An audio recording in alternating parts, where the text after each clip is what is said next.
Hi everyone, Melanie Muenchinger here, illustrator for Gina K Designs and guest designing today for Simon Says Stamp. Today I have a really simple monochromatic design for you using a watercolor emboss resist technique and the purple lilac from my Stately Flowers 12 set. In addition to this stamp set from Gina K Designs, you can find all of these products at Simon Says Stamp. We've got the Peerless Watercolors. This is the complete edition. I'll tell you more about why I love this little booklet of watercolors so much.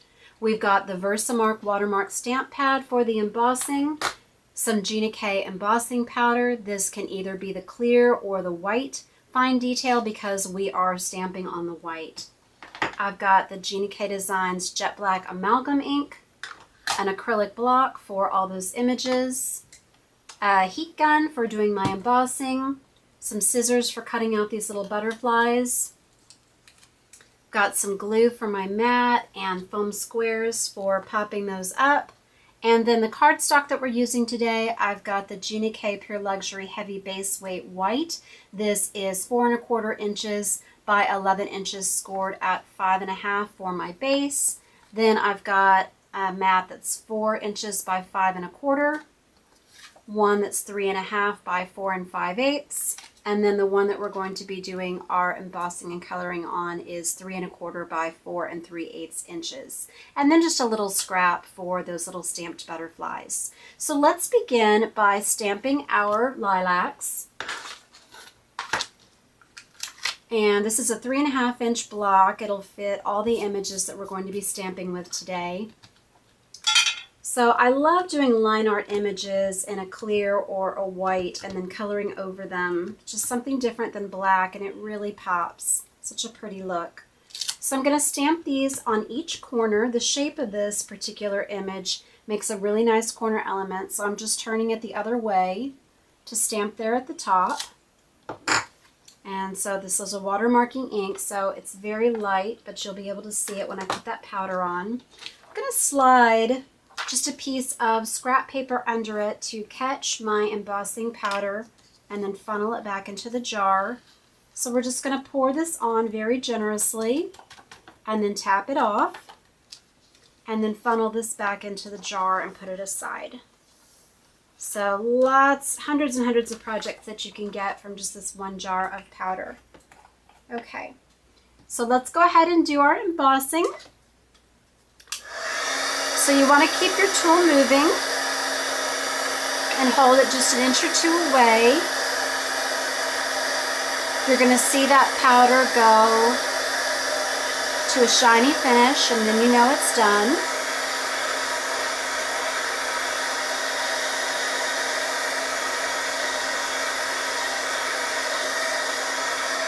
Okay. So that's really elegant just on its own without any coloring. And then just for the sake of time, I have already embossed this layer that we're going to be putting underneath. So let's go ahead and get our water brush, pen, and the Peerless Watercolors. So this is really a no-mess way to watercolor on the go or at your crafting area. So it has just these pages of really concentrated pigment on a piece of paper. And so you're just going to take your watercolor brush pen and dip or kind of lick it onto the edge of your pigmented page. So here we've got the Wisteria Violet. So I just thought that this was a great example of showing how you don't have to use a lot of different colors to make a really strong impact. So we're doing a monochromatic design today with just the violet over these lilacs. So I'm just going to dab that onto the paper there and just swirl this right onto the image.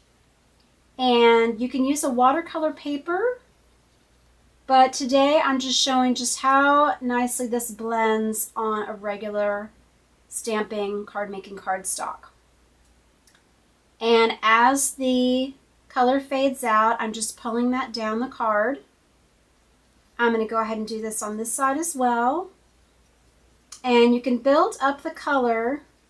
So I'm going to add that back in to the centers of those flowers and underneath to create some shadows.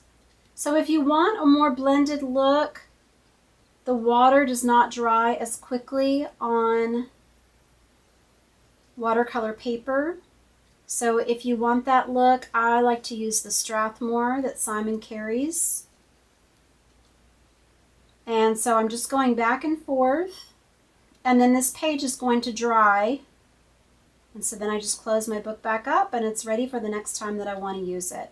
So I'm just tapping just a little bit more here on the edges of those little buds and in the centers of the flowers. And I love using this brush pen because then I can get my watercoloring done without having to worry about spilling a cup or going back and forth. It's very fast. And then this is a step that you can skip if you want, but I just want to create a little bit of a layer around the edge of my mat to create kind of a faux border here. And I think it's really nice with painting to have little personal touches in addition to your stamping that are imperfect. And then it's really going to pop when we put it on that white layer. So just a little bit more here. And then just work that out towards the other side. So it's done whenever you think it's done, but I like to have just some dark and some light just to really give some contrast there. Okay, so I think that's all I'm going to do. I'll put a little bit, get this a little darker here in the corner. Okay, and then I'm going to do the same thing here on this emboss layer, just concentrating around the edges because we're not going to see that center part with it adhered over the middle. So again, just working really quickly so that it blends.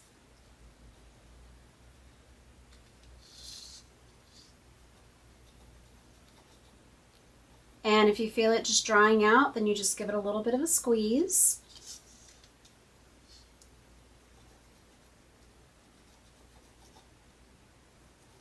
And I'll be doing more videos showing lots of different colors and no line coloring techniques that you can do as well.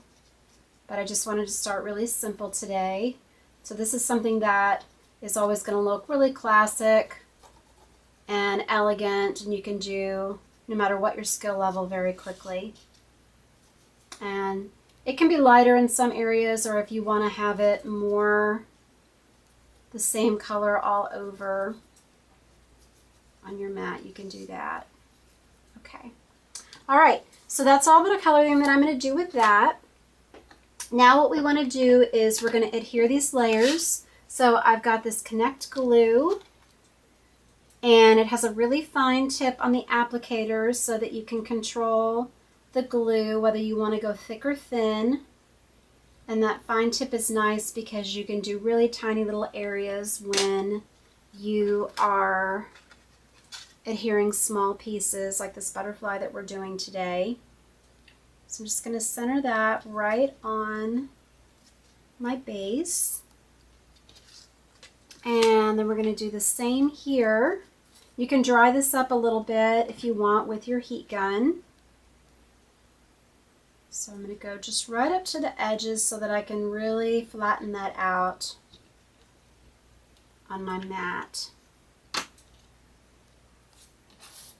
And then we'll just center that there. So it's just really making that purple edge pop. And then I'm just going to pop that up with some of the foam squares. So I have already stamped out my little butterflies here. I have the antenna on here separate. That way, if you want to do this bold butterfly in lots of different colors to create a collage background, you can add the antenna on later in black. But I just did the whole thing in black and then cut them out with my scissors. So I've got a little piece of foam square on one, and then I'm going to put the other one on with my Connect glue just so that it looks like it's lighting on that flower, and I have them at 2 different levels.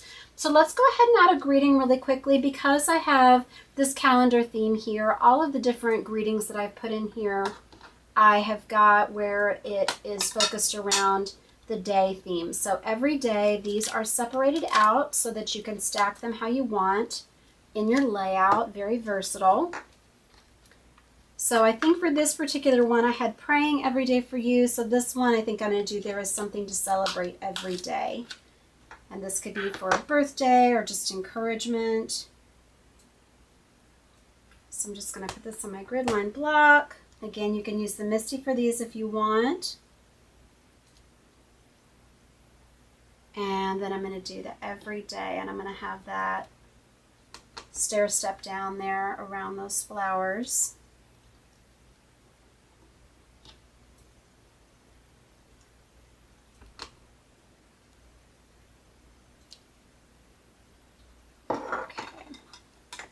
All right, so let's go ahead and we'll pop up this layer, and then I'll decide where I want those butterflies, and we'll be done. So this is the 12th in a series of Stately Flowers sets. We're just one set away from covering the entire United States. And I add little elements in each that are going to go with the other sets so that you can mix and match. And they're made with card projects, but then also giftables in mind, like this calendar. They're great for coloring techniques. I've got all kinds of line art flowers with lots of detail. So you can really spend a lot of time adding a lot of color and dimension with your markers or your pencils, or just do one color like we are today. So I'm just going to center that right there. And then we're just going to find some places for these butterflies. I'm going to do them a little bit differently on this particular card. So I'm just going to do just a little bit of connect glue there, just in the center on the body. Right there. Pull up those wings and then add this one right down there. And that's it. So I hope you've enjoyed this tutorial, and you will check out more of my stamp sets and videos online. Thanks again, Simon Says Stamp, for giving me this opportunity today. Have a great day. God bless.